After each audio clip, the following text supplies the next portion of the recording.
শ্রীকৃষ্ণের অভিশাপে পৃথিবীতে আজও কষ্ট পাচ্ছেন এই একজন। এখনো দুয়ারে দুয়ারে ঘুরে বেড়াচ্ছেন তিনি। জানেন ইনি কে? কি কারণে এনার উপর শ্রীকৃষ্ণ রুষ্ট হয়েছিলেন? কি অভিশাপ পেয়েছিলেন তিনি? শুনলে শিউরে উঠবেন।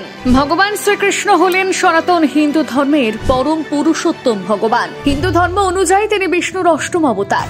তাকে সনাতন ধর্মে সর্বোচ্চ ঈশ্বর রূপে পুজো করা হয়। তার উপর আর কোনো দেবতার স্থান নেই। তিনি সৃষ্টির পালন এবং দুষ্টের দমন। তিনি যুগে যুগে এই পৃথিবীতে অবতার রূপে নেমে আসেন। এই পরম দয়ালু ভগবান শ্রীকৃষ্ণ কি কখনো কাউকে অভিশাপ দিতে পারে? বিশ্বাস না হলেও মহাভারতে এমনটাই হয়েছিল। পরম দয়ালু ভগবান শ্রীকৃষ্ণ একজনের ওপর এতটাই রাগান্বিত হয়েছিলেন যে তাকে অভিশাপ দিয়ে ছারখার করে দিয়েছিলেন। ক্রেতা যুগে দেওয়া ভগবান শ্রীকৃষ্ণের সেই অভিশাপের বোঝা আজও বয়ে বেড়াচ্ছেন সেই অভিশপ্ত ব্যক্তি। পবিত্র মহাভারতে এই অভিশাপের ঘটনা বিস্তারিত বলা হয়েছে।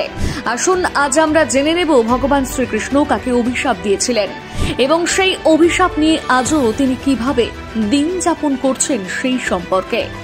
ভগবান শ্রীকৃষ্ণ যাকে অভিশাপ দিয়েছিলেন তিনি হলেন মহাভারতের অত্যন্ত পরিচিত মুখ অশ্বত্থামা, যিনি ছিলেন দ্রোণাচার্যের পুত্র। কৌরব সেনাদের মধ্যে অত্যন্ত গুরুত্বপূর্ণ সদস্য ছিলেন এই অশ্বত্থামা। গুরু দ্রোণাচার্যের 7 পুত্রের মধ্যে অশ্বত্থামা অত্যন্ত শক্তিশালী ছিলেন। দ্রোণ পুত্র অশ্বত্থামাকে ভগবান শিব নিজে অমরত্ব প্রদান করেছিলেন। অশ্বত্থামার কপালে একটি রত্ন ছিল, যে রত্নের বলে তার দৈবিক শক্তি ছিল আকাশ ছোঁয়া। তার শরীরে ক্ষুধা, তৃষ্ণা, ব্যথা এবং শান্তি বলে কিছুই ছিল না। অর্থাৎ তিনি ছিলেন চিরঞ্জীবী। মনে করা হয় গোটা কুরুক্ষেত্রের যুদ্ধের সমাধান একা করে ফেলার ক্ষমতা ছিল তার। কিন্তু শ্রীকৃষ্ণের অভিশাপে অশ্বত্থামার মর্মান্তিক পরিণতি হয়েছিল। মহাভারত অনুযায়ী অশ্বত্থামা আজও ঘুরে বেড়াচ্ছেন পৃথিবীতে। শ্রীকৃষ্ণ তাকে এমন অভিশাপ দিয়েছেন যে এই পৃথিবী থেকে মুক্তি পেলেও তার শান্তি হবে না। স্বর্গ হোক বা নরক, কোথাও তার ঠাঁই হবে না। ভগবান শ্রীকৃষ্ণ অশ্বত্থামাকে কি অভিশাপ দিয়েছিলেন জানেন?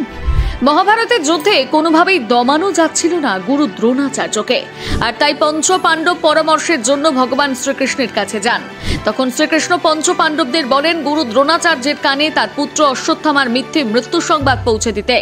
সচতুরভাবে ভগবান শ্রীকৃষ্ণের পরামর্শ মতো পঞ্চ পাণ্ডব একটি হাতির নাম দেন অশ্বত্থামা।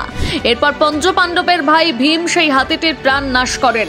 এরপর যুধিষ্ঠির গুরু দ্রোণাচার্যের উদ্দেশ্যে বলেন অশ্বত্থামা হত ইতি গজ, যার বাংলা অর্থ অশ্বত্থামা নামক হাতিটি মারা গিয়েছে। কিন্তু যুধিষ্ঠির ইতিগজ এই শব্দটি খুব আস্তে উচ্চারণ করেছিলেন, যার ফলে গুরু দ্রোণাচার্যের কানে শুধু পৌঁছেছিল অশ্বত্থামা হত এই দুটো শব্দ, যা শুনে গুরু দ্রোণাচার্য মনে করেছিলেন তার প্রাণপ্রিয় পুত্র বুঝি আর নেই।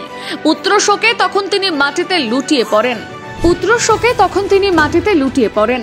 আর এই সুযোগে পঞ্চ পাণ্ডবরা তাকে মেরে ফেলেন। পঞ্চ পাণ্ডবদের এই কাণ্ড শুনে দ্রোণ পুত্র অশ্বত্থামা রেগে লাল হয়ে যান। আর তখনই পিতার মৃত্যুতে প্রতিশোধ নিতে পঞ্চ পাণ্ডব ভেবে একে একে মেরে ফেলেন দ্রৌপদীর 5 ঘুমন্ত সন্তানকে। অর্থাৎ অশ্বত্থামার রোষে পড়ে প্রাণ হারায় দ্রৌপদীর নিষ্পাপ সন্তানরা। অশ্বত্থামার এমন কাণ্ডে ক্ষেপে যান ভগবান শ্রীকৃষ্ণ। ভগবান শ্রীকৃষ্ণ কিছুতেই অশ্বত্থামাকে ক্ষমা করেননি। তিনি অভিশাপ দিয়ে বলেছিলেন অন্যায়ভাবে এতগুলো প্রাণ নাশের জন্য অশ্বত্থামা কখনোই মুক্তি পাবে না। এমনকি মৃত্যুর মাধ্যমে অশ্বত্থামার মুক্তি হবে না। কলিযুগের শেষ দিন পর্যন্ত তাকে বেঁচে থাকতে হবে। অশ্বত্থামা চাইলেও কখনো এই পৃথিবী থেকে বেরোতে পারবেন না। পৃথিবীর সমস্ত জ্বালা যন্ত্রণা ভুগতে ভুগতে জর্জরিত হয়ে যাবেন তিনি। মানুষের দুয়ারে দুয়ারে ঘুরে মাথা ঠুকে ঠুকে অশ্বত্থামা ধ্বংস হবে। শ্রীকৃষ্ণ তাকে আমরণ বেঁচে থাকার অভিশাপ দিয়েছিলেন, কিন্তু যেভাবে তিনি আমরণ বেঁচে থাকবেন তার থেকে মরে যাওয়াও অনেক ভালো। এবারে প্রশ্ন, এখন কোথায় আছেন অশ্বত্থামা? মধ্যপ্রদেশের বুরহানপুর থেকে 20 কিলোমিটার দূরে সাতপুরা পাহাড়ের চূড়ায় অশিরগড় ফোর্ট রয়েছে।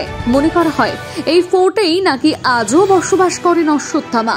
কারণ এখানে একটি শিব মন্দির রয়েছে, যেখানে প্রতিদিন সকালে টাটকা ফুল আর শিবলিঙ্গে আবিরের দাগ দেখা যায়, অথচ বেলা না হওয়ার আগে পর্যন্ত সেখানে কেউ যায় না। তাহলে কে সবার আগে সেখানে গিয়ে পুজো করে যান? প্রত্যক্ষদর্শীরা কেউ এই প্রশ্নের উত্তর খুঁজে পাননি।